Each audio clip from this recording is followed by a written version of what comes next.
Flip it around. Repeat.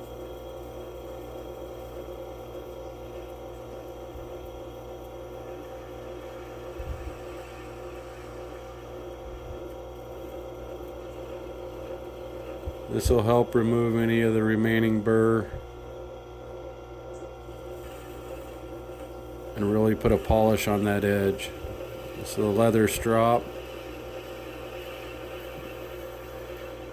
Using Tormek's compound on it right now.